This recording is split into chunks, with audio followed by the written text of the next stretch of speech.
Hello, Rajiv. Um, I'm happy that we are together here having this conversation.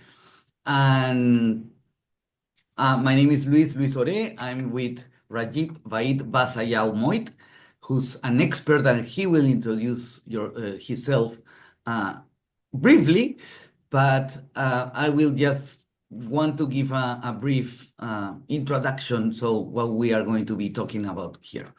So we know that games are often used to bring about experiential learning as well as enhance engagement in education setting. And Rajiv, you have envisioned an experiential intervention to bring sustainability to the forefront by designing a board game called Pactopolis. And I will say it's an amazing board game from what I have seen. And I understand that the reasoning behind its creation is the belief that sustainability future can likely be fast-tracked not through technological innovation alone or by itself, but the essential skills of negotiation and deal making. And I believe you believe that this could help other educators understand the dilemmas and pressures that educators and games designers face when working together, as well as the challenges of bringing in real world complexity and sustainability interdependency into a fictive game. So to me, it's a pleasure to be with you here, and I'm super happy that you are going to be able to share all this experience and this amazing experiential game board with us. So Rajiv, please introduce yourself for our Okay. audience and then share Yes. the game.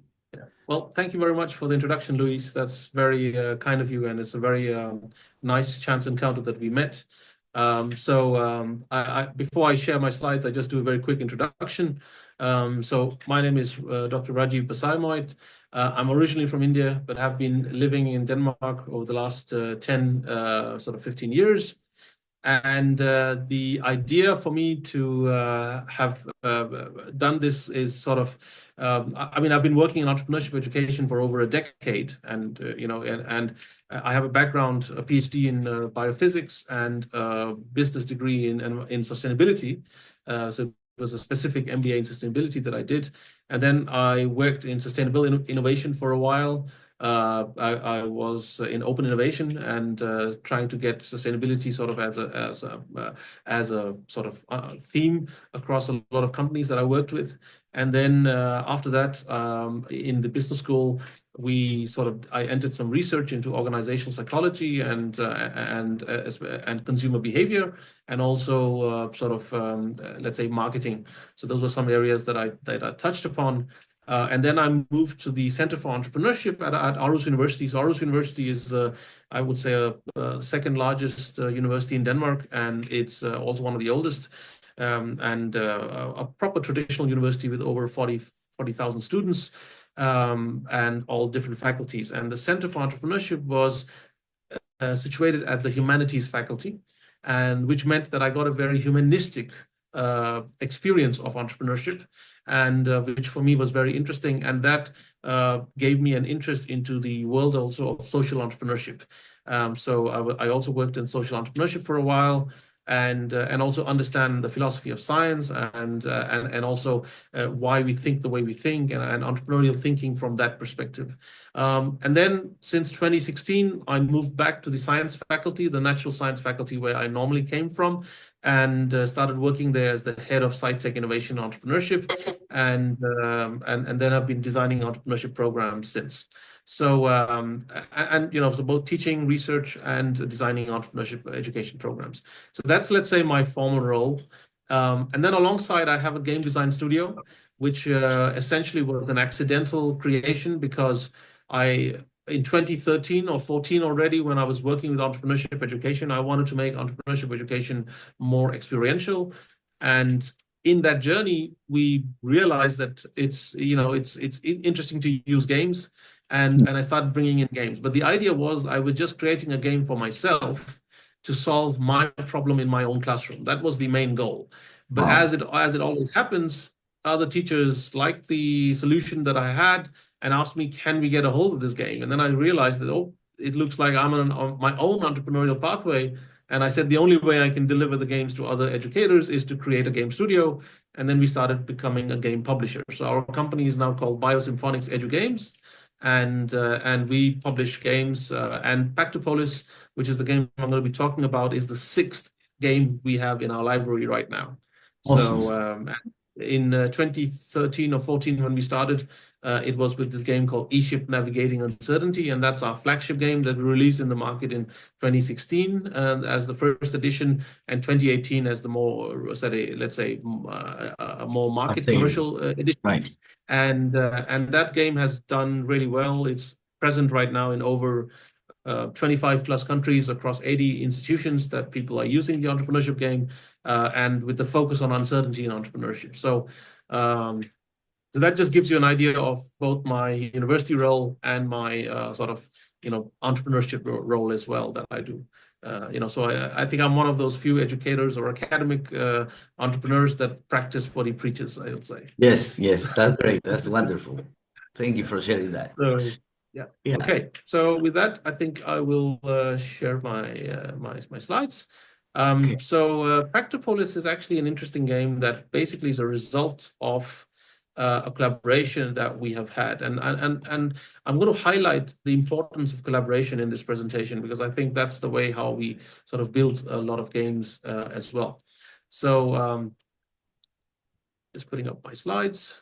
So yeah, so I think as you can see the thing, so the name of the game is Pactopolis. It's taken from Latin, which basically means city of deals or pacts. And the idea is it's a negotiation board game, and the collaboration here is between 3 of us who've been involved, and that's basically myself, and then it's also a professor from the Paris Business School, and of course my co-founder of Biosymphonics Edu Games based in Denmark, and my partner. So, and then of course, Professor Chavi Chen from ISEC School of Management, who is a negotiations expert, and I think has a background in law and IP as well. And I've actually met her through the negotiation challenge, both as when she was a coach of a team, and I was in a team, and later I also met her as a coach when I went coaching, and that's when our collaboration started. So I think the negotiation challenge actually did bring us together in a way, and since then we started talking and chatting, and just to give some context, I actually brought the entrepreneurship game that I talked about, E-Ship Navigating Uncertainty. I brought that into Chavi's classroom, or at least she had requested it. And as she was using it, she was, again, very happy to use that tool. And then she got the idea, Rajiv, why don't we do a negotiations game? And my first question was, why do we need a game for negotiations? Because I thought negotiations in itself, the simulations that we do, the case-based teaching that normally happens, is actually quite experiential. It's quite intense, and that's why I love competitions like the TNC, or because this is kind of a cool experiential learning approach. And also when I got students just to sit against each other, usually the format is 3 versus 3, and they are negotiating against each other. I find that to be a very engaging activity. And I wasn't sure why she needed a game for something that's already engaging, because a game you need to bring to solve that problem. But then she said, it's not an engagement challenge she wants to solve, but rather a challenge of understanding information that's usually provided by the cases that the students have to read. So that's kind of the background we sort of came with. So because right now, most sort of negotiation simulations or negotiation teaching is done by using cases. And you use case studies, and you use those cases. 2 sides are given 2 stories of the same case, and then you sort of meet in the middle and try and discuss, right? So that's sort of the way this teaching is done. And here the challenge was, okay, can we actually get them to talk more about the case? So I'm going to give you a little background. The reason I gave this background is because I want to highlight how this started and where sustainability came in. So sustainability was not something that we started with immediately off, right? I said the aim was to solve the challenge of the reading and the challenge of the cases, right? The complexity of the cases. And when we were given this task and we started working with it. And I'll show you in images what we have gotten. But before I take you to the start, what I want to show you is the end. This is where we are standing today. This is how the game looks at the moment. It's called Pactopolis, where smart negotiation meets sustainable innovation. So there's a very strong theme of negotiations and a very strong theme of sustainable innovation in it.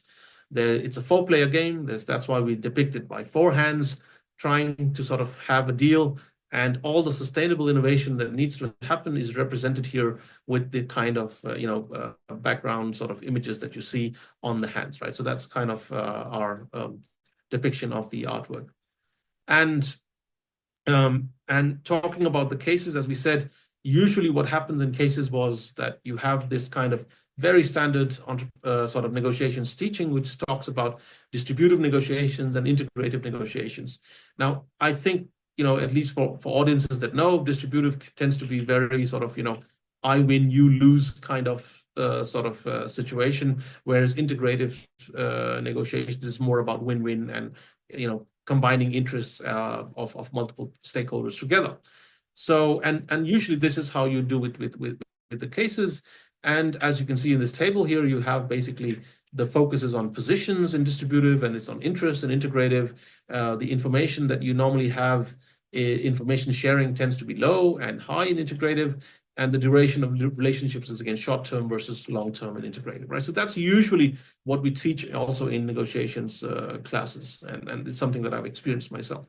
So starting from this point, what happened is we realized, or at least Xavi came up with a model, and this is a theoretical model that she said, usually you should notice that this is what will happen, is that you need to have something known as this is a 2x2 matrix where we talk about relationship versus substance. And she said, it's only if you have high relationship and a long-term relationship that you want to maintain versus a high substance, which means there's a lot of substance in the deal making that's happening. That's when you get into win-win situations. And that's where real collaboration is happening. The complete opposite end is the complete distributive end, as we talk about, that you have low substance and low relationships, and that will lead to lose-lose conditions. And these two extremes are the extremes we know, but what usually happens is a lot that happens in the middle.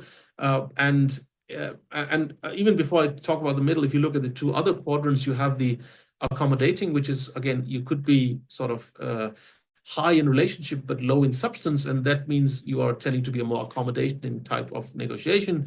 Or you could be, very high in substance but low in relationship, and then it's a competitive kind of thing. And all of these leads to this kind of win-lose-lose-win scenarios. So, and usually the region of compromise is somewhere in the middle, and that's where you would normally compromise. So that's kind of the model that we had. And Xavi asked me at some point, saying, Rajiv, can we actually take this sort of model and with the challenge that I told you, and could we bring this into a game? So the idea was, can we actually simulate all these 4 conditions in a game? In the sense that don't only tell people to experience just win-win or try and reach win-win, because, the only way to teach is if you can teach all types of negotiations. And the idea here was, and to be able to do that, we needed to bring in lose-win, win-lose, lose-lose conditions and win-win conditions.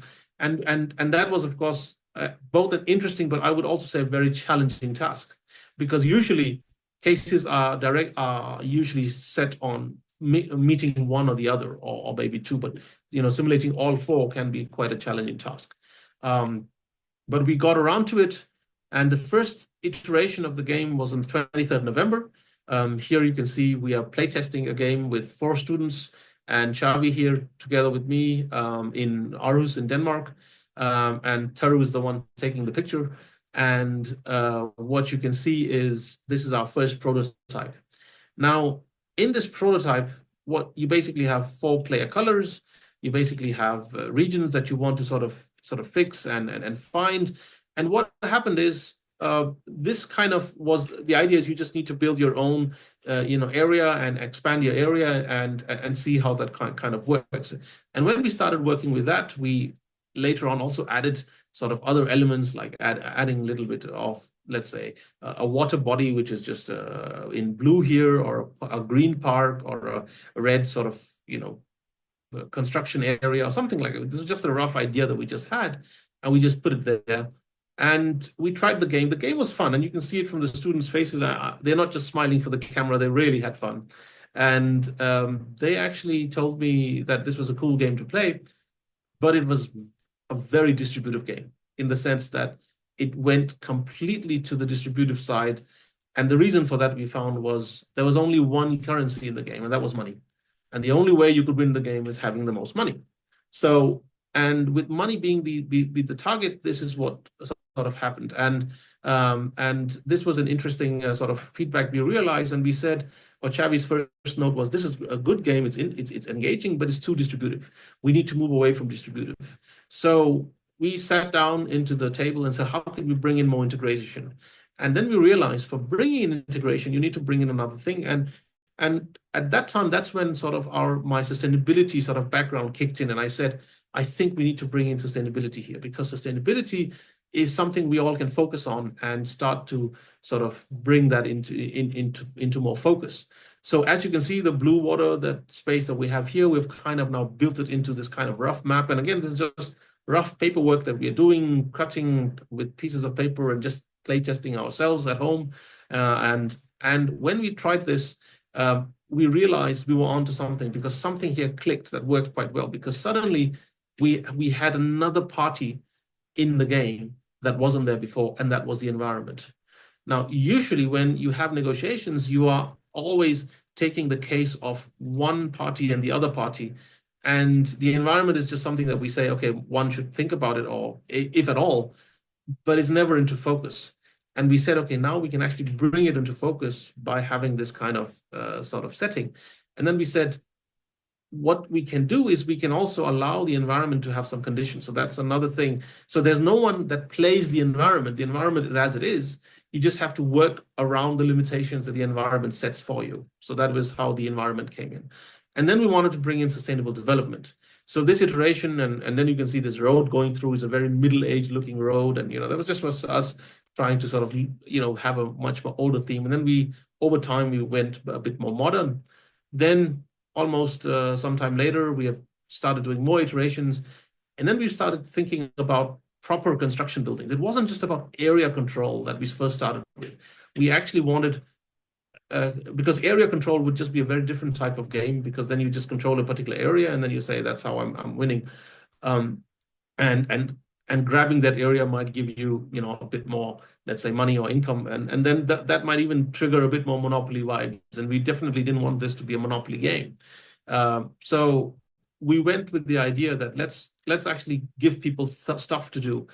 And then people started building stuff. So they started building buildings that they need to actually build. And we had different sort of sectors. And that's when we realized that having a sectoral role instead of an individual role completely changes how we look at negotiations in a different space. Because the idea with a sector is, as opposed to, let's say you represent a company, is that when you represent a company, you could be representing very narrow interests of that company. But when you represent a sector, then it could be multiple companies that could be involved in it. But the idea is you're taking the sector's interest. So therefore, we have kind of zoomed out a little bit to get that sort of understanding going. And with further iterations, the game got better, the map got better, as you can see, and the roads got, so the road now is the blueprint road that we have that will crisscross and come about somewhere in the middle of the game, and adds an element of uncertainty as well. And then you have other things that's happening. But I'll go into the game details a bit a bit briefly. But this is just to show you the evolution of the game and how that's sort of how that's happened. We then did a live classroom deployment playtest in June last year in ISEC in Paris. And these are students, different student teams. I've just taken 2 teams. And they actually had a very fun session. You can see that they were quite engaged. And they were doing some very good negotiations, a lot of calculations. And then we realized the game, of course, is the game is working. The game is doing what it's supposed to do. The challenge that we, of course, had is the game is fairly complex, or complex in the sense there's a lot of moving parts that we had. And you can see from the amount of stuff that's on the table, there's a lot of stuff. And if there's a lot of stuff, which means there's a lot of information that people need to digest, and that brought back the same challenge that we started with from the cases, that the students would still get overwhelmed by this information. So while they had fun and they said this was really fun to do, we are still overwhelmed by the information. So we still had to go back to the drawing board and figure out a way to ensure that the information is, let's say, presented in a more accessible manner and digested easily so that people can use it without compromising on the complexity. So this was very, very important for us because the world is complex around us and we needed to make sure that this complexity comes into the game. So we then went ahead. So this was June. By October, we had come across with other sort of designs and other additions, not to the game, but more to the, let's say, the rules and how they are and how we onboard the players. So what you can see is now I'm actually playing here with teachers. So these are all educators, and with educators we had a very different type of gameplay, and this also gave us other additional feedback that we might need to incorporate, which we then incorporated. And finally, we stand here almost a year later, where I just tested with bachelor students, and it just worked. I mean, these are, until now, I was testing only with masters and PhD students. Now we went with bachelor students, and even bachelor students just got it. What you can see here in this very recent test that I did here in India is that these are all bachelors of business management, and they are all playing in groups of 2. So it's a 4-player game, but we're playing with 8. And the idea here is that we can have, like teams of 2 that adds in another decision mechanic, because now you need to consult with your teammate before you make a deal or offer a deal to someone. And that's sort of how this goes. So that's just giving you sort of a background. And before I go ahead with a video that really explains and sets the theme of the game, I would just pause here and ask, do you have any questions so far? No, this is great. I appreciate your sharing the evolution of the game. And I was wondering that because of the complexity and you have 4 players, I was going to ask you if you can, instead of 4 players, you can have 4 teams.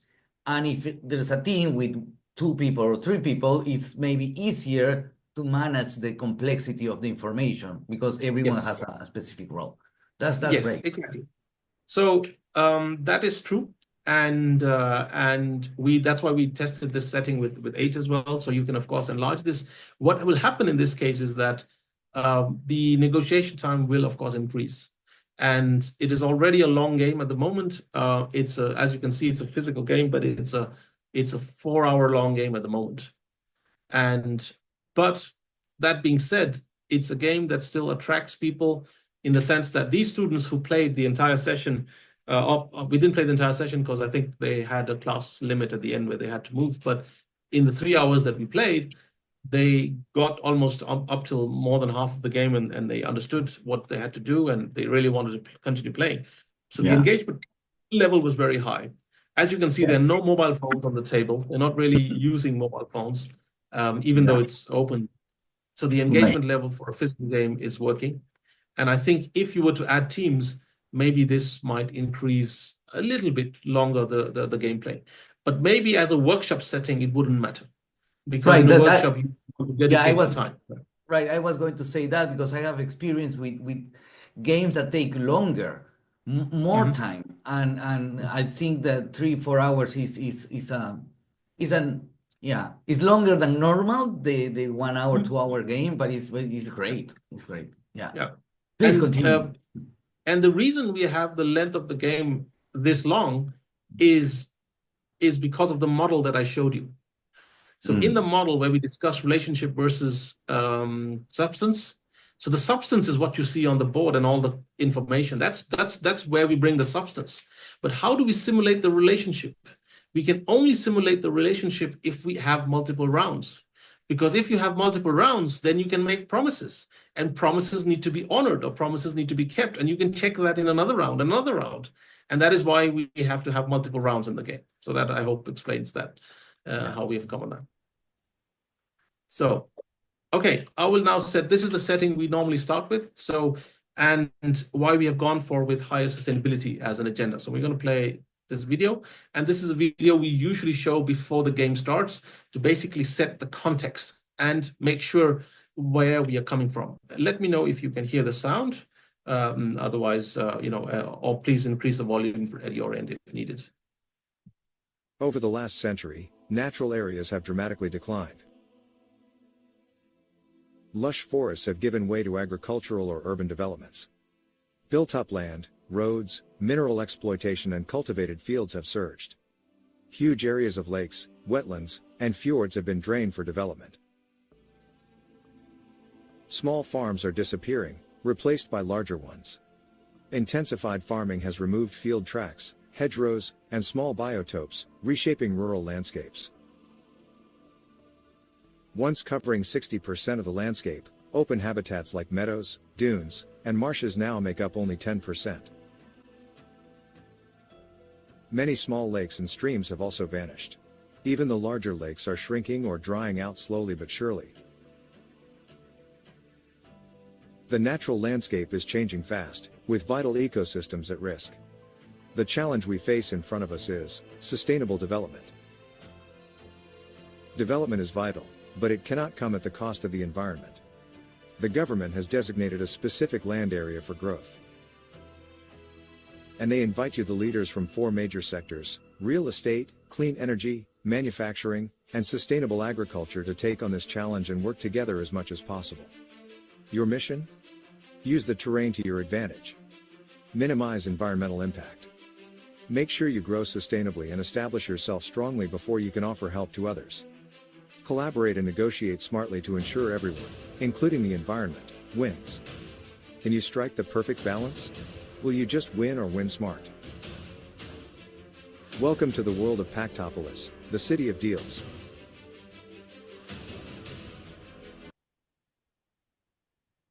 Okay, so that's how we start the video. Over the last century. So we have 4 players, and everyone gets a sector brief, which also identifies as the player color. And because of the game reason, I'm having to hide the bonuses, because we don't want to show you what the bonuses are, because that's kind of critical information for the gameplay. And this info is only for your sector. And what happens is, in this information, you basically have 4 pages of information. The first page basically talks about your sort of who you are, your background, and the buildings that you can build. Like for industry or manufacturing, they can build a light industry or a heavy industry. Energy can build, wind energy and solar energy. Agriculture can build crop or fish farming, and real estate can build residential buildings or commercial buildings. And that's usually what they have. They have goals, they have all. Then you have page 2, which talks about the terrain and what the terrain is and how you need to modify terrain to be able to build anything on the terrain. And then you have, of course, the bonuses and negotiation guidance page. And then you have page 4 that comes in with collaboration buildings, and also how to some tips and tricks on how to generate income and resources that you also need in the game. So, and then you have all of this basically comes with, this information is specific only to that one sector, which means you don't need to know all the rules and all the other bonuses of the other player. That's their job. So everyone just reads their information, and that's basically it, and collects whatever they need to collect. The one thing I forgot to mention here is that you have starting money and starting resources, which basically mention the 2 main resources in the game that are sort of, let's say, the engine that runs the game. So you have money, of course, that's we talk about in millions, and then we have starting resources that every industry generates. And just to give you an idea, is the manufacturing industry generates commodities, energy generates energy, agriculture generates food, and real estate generates people or human resources. We call this over here. And what you do is then you have a third currency, which is what we call negotiation points. And this is the only unexchangeable currency in the game. Everything else is tradable, changeable. You can exchange stuff, you can do multiple things, but with negotiation points, you can't. And the negotiation points is something that you need to get as well.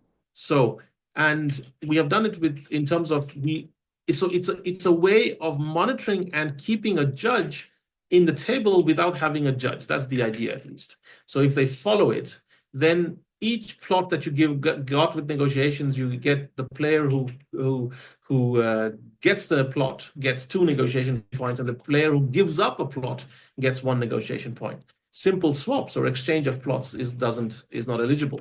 If you have three-way negotiations, then you will award each other 3 negotiation points. And usually that would mean that you've done that. And if you do 3 or 4-way negotiations, that's also 3 negotiation points to all. But if you do it 4-way, then it doesn't really matter to give that because everybody gets equal points, so it doesn't really matter. But if you do it 3-way, then basically one person would have gotten excluded, and that's an interesting, dilemma or discussion that you have to have. Are you excluding someone when making a deal? And this might happen naturally or might happen intentionally. Then for every collaboration buildings that you build, you will earn negotiation points for that. Again, builder receiver. So who's doing versus who's receiving. And then there's end game bonus, which is unique for every sector and every let's say condition that you try and meet. And then you will also get surprise information thrown in between that you need to react to, which might have other bonus points as well. So, and then you have the terrain that comes in, and usually we give you a lot of icons that you can sort of see that the restrictions that are put on you. So when you see an icon like this, as well, this can't be built on water, this can only be built on water, this cannot be built on coastal water, this cannot be built sort of on mountains or on lakes. So you can see there's a lot of sort of restrictions that also come with what you want to build. So, and that adds another layer of complexity. So usually we have this as the game map, and this is how the game map looks like. It's just the natural terrain that we have looked at from a very macro perspective. It has different types of land bodies that I'm trying to highlight here. So it has an ocean on the top left, and then lakes in the middle. So the single water bodies in the middle are smaller water bodies, as we call them, are lakes and ponds. And on the left side here is an ocean, and the brown sort of beach type of thing you see here, that's what we call coastal. So if there's sand in your tile or in your grid, that basically becomes a coastal grid. So that's what we call the coast. And then you have water as highlighted like this. The dark green, these with trees on them, that's forests. So each grid represents one forest, and then that's it's a 3 connected forests in this case, is how you would look at it.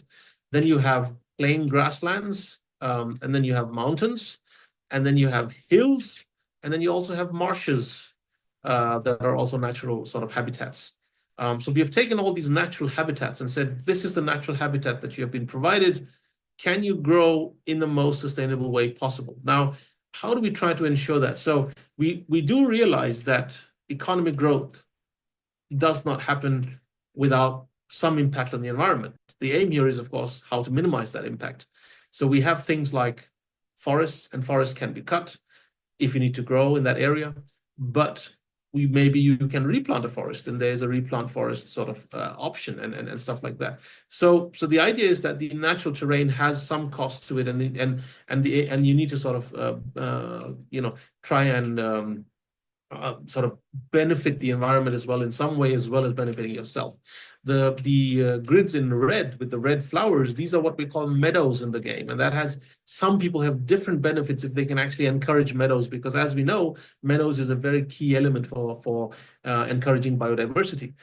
So that's another sort of element we have added, and these are all elements that have sort of come in slowly and have been added. So as I showed you from the evolution, we had a very simple setup, and then and we've tried to sort of add more and more natural complexity that we see in the natural world around us. So with that being said, what happens is people move from here to here by the end of the game. So in 5 rounds, this is at the end of 5 rounds, this is how the terrain is going to look like.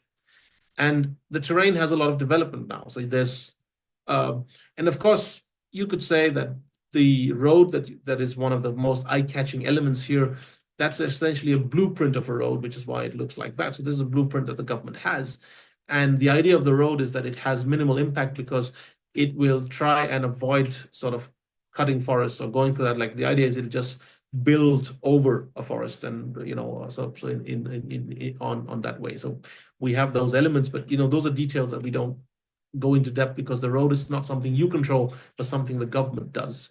And the government is kind of the 5th player in the game. Like I said, it's 4 players, 4 sectors, but then there's a government that actually comes in.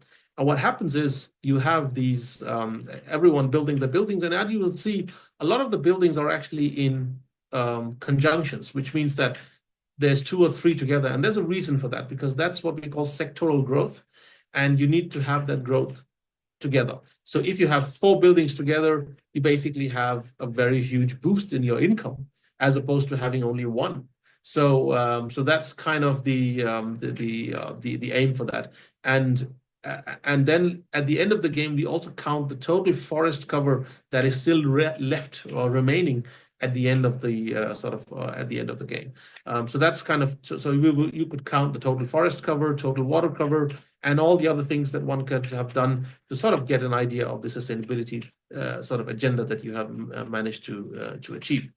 So as I said before, it's very highly engaging, and the game starts off being very distributive because it was designed in such a way, and then it moves from distributive to integrative. There will be rounds where people realize that the only way to get things done is to work together. But as we always say, like in, when you get an airplane, you hear the safety instructions in an airplane. They always say, if the oxygen mask falls down, always remember to put a mask on yourself before you want to help your loved one. It's the same concept we bring in here. Make sure you are strong yourself, have a good economy, so before you can help others. And that's sort of the, the idea that collaboration cannot just be charity. It has to come from strength. And that's kind of the game model that we also implemented. Maybe I can briefly show a glimpse into in-game negotiations and see how this sort of falls. This is again on our earlier prototype, but at least I thought the audio here was a bit better, so that's why I used this one. Okay, you get the plot. Yeah. Nothing about building. Industry gets this field. I get this plot. I built. You get this plot. Because he has to be 1 plot away from me. Yeah. Do you get it? Yeah. But we can be nearby. So Yeah. you take this plot so that he can also build here. But what's in it for me? I need resources from both of you. You can't get my resources. You know my cost of my resources. Yeah. Men du skal tænke på, når jeg bygger, hvad koster det at bygge? How much is it to build? 3,000. Do you want this plot also? You can put No, I windmill can't. there. No, because it's a coastal. It's a water. You can put Yeah, but coast it's a there. coastal. It's not coast. It's Yeah, you a can it's a see. lake. Yeah, but I can't. He can't build on lakes. It's only ocean. Oh. And ponds if I terraform. So he's only interested in those 2. Yes. If you want those 2, then I need one of your resources. But I would need one of your resources as well, because otherwise. I promised you I'll get you Yeah. one resource. Okay. Where did it go? What? It seems like it. Okay. Listen, Yeah. you get these 2. Oh, damn. No. I'm giving him. Because there was more than just this one. Listen, energy. Yes. Energy. Listen to me. Yeah. You get these 2. Yes. But I need resources. Then I need resources from Nicholas also.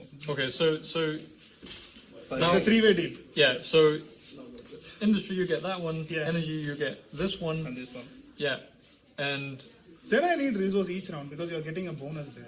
2 plots together, if you build, you get so much money, resource, everything out of it. I need resource. I each round. can't build this turn either way. That you can build later, but you're gonna earn so much. I'm I giving can you 2 plots as a bonus, like for nothing. I can only give you 1 resource Each round.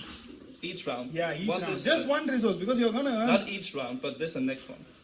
No, each round. It's gonna be just 3. Okay, so Okay, you get the plot. Yeah. Nothing about building. over here. So you could see how intensive the negotiation was and what type of discussions is happening. People asking what's in it for me and all those kind of things. And then of course also realizing at the same time that they are codependent on each other. They need each other's things. And that brings in this very interesting sort of complexity. So before I sort of end, I want to sort of also come to this idea of what are the challenges we've faced and solved. And the idea was that we basically had initially resistance from the business students because they felt there was too much sustainability content.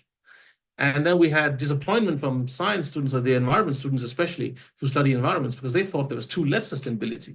And then we basically had to work to find a balance between 2 because, maybe business students are not exposed to that much sustainability. And maybe that's one of the reasons why we're talking about this today. But the environmental students also need to understand that there is a business need as well, that how the world works in, and all of these things sort of need to go hand in hand. So one needs to figure out ways to work together.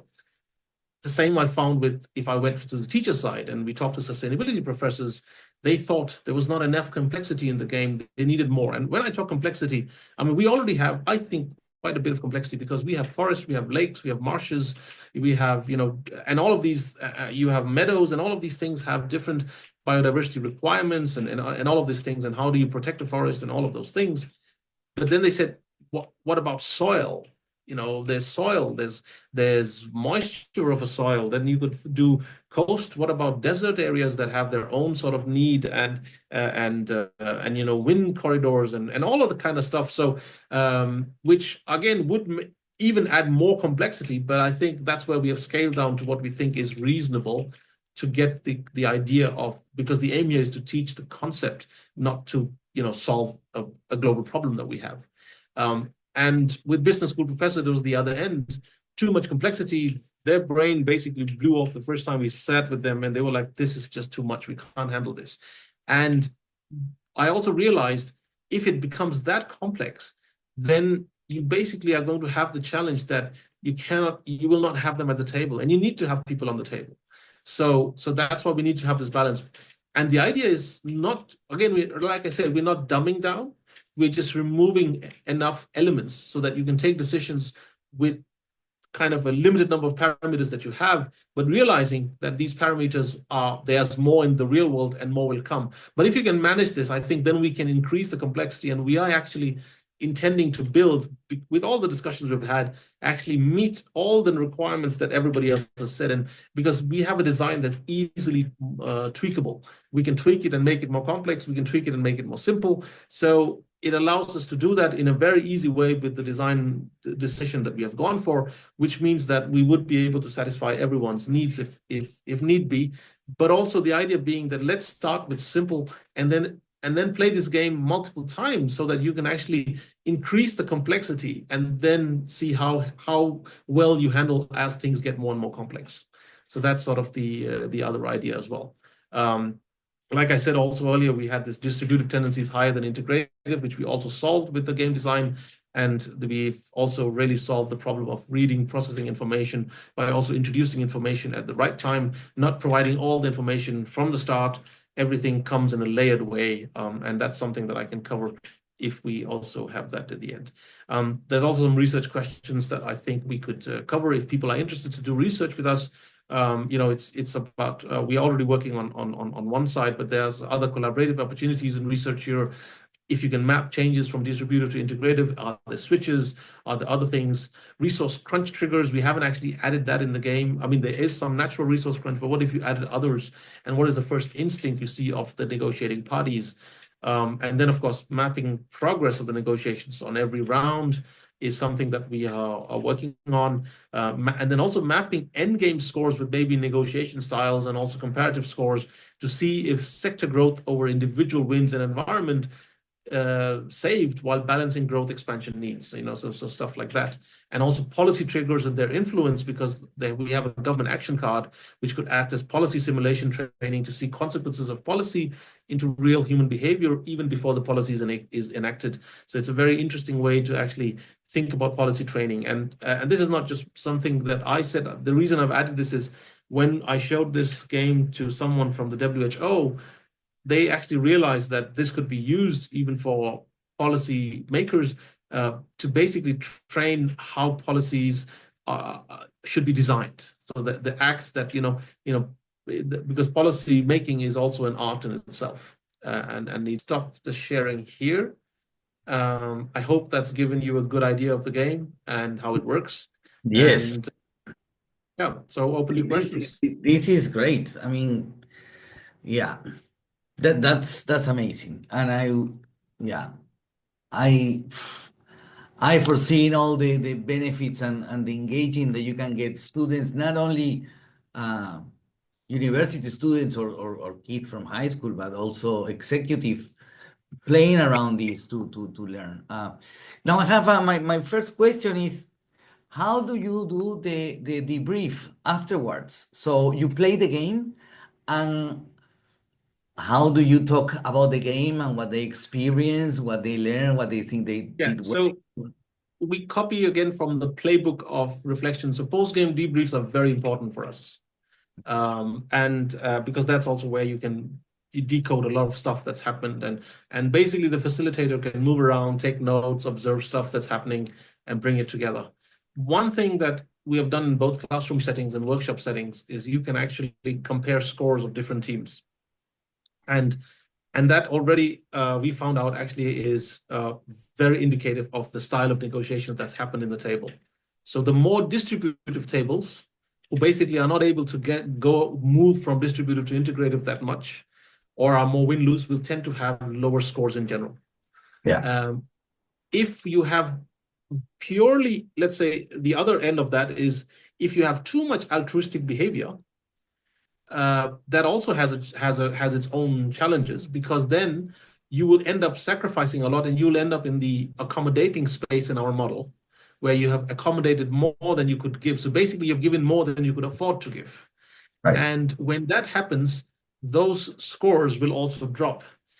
So what we have found is the win-win scores, those tables are high, but they're high for every player. So what you have to do is every player has their own score at the end of the game. And we basically look at everything: how much money earned, how many resources gained, and how many negotiation points earned.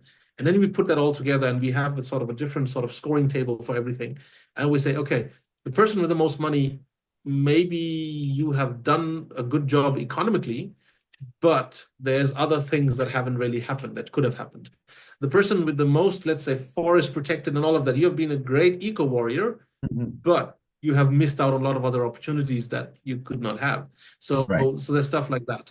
And if teams have really had good win-win discussions, you will get a high scoring team as an average, but also high individual scores as well. Right. Yeah. And this is stuff that you can decode and break them in the debrief. Now, when do we do the debrief? So in the eShip game that we had created earlier, that I talked about, we always never did the debrief immediately. And that's the reason for that is this is an intense game. And all our games are intense. There's a lot of complexity, there's a lot of stuff happening. You need to get players to just do take a break. Right. And then give them some time to process what's happened. And then come back. I would sometimes in classroom settings, it's easy to do because you could get people to come a week later. But in, let's say, a workshop setting for corporates that we have run or others, then you would need to have them take a break, what we call a reflective break, reflect on what you think happened, just take a chill for an hour, and then let's meet back and then discuss what happened. So that's important to give that element. Yeah. And then we go through all the theory, we go through what we wanted you to learn, what they have also learned as well, and all the interesting observations that have taken place. So that's how the debrief is. Yeah. Well, this has been amazing. Really, this is great, and I think many people will get a great sense of the game and the purpose and the benefits of playing with this, Rajiv. I deeply thank you for the opportunity we had to have this conversation, and I'm losing my battery. So, and Well, maybe we can stop our recording now. So right. Well, let me share just one more thing. Yeah. Because it's really cool that this is connecting sustainability and negotiation and engaging, because later this year, from September 29 to October 3rd, we're going to have an international peace summit here in Lima, Peru, organized by Mediators Beyond Borders International, with the theme of reconciling growth and governance, pathways to restore responsible development and sustainable resource management. And we are going to have like even pre-training, pre-congress or pre-summit trainings, and this is going to be amazing, and just wanted to have an opportunity to share this with you. And maybe we have never been in India, so maybe, who knows, maybe in a couple of years we can go that way. Okay. Yeah. Rajiv, I deeply thank you for this opportunity. Yeah. Ooh, Thank you yeah. very much again for the invite. So, and yeah, I'm happy to share this, of course, with other negotiation professionals and also educators.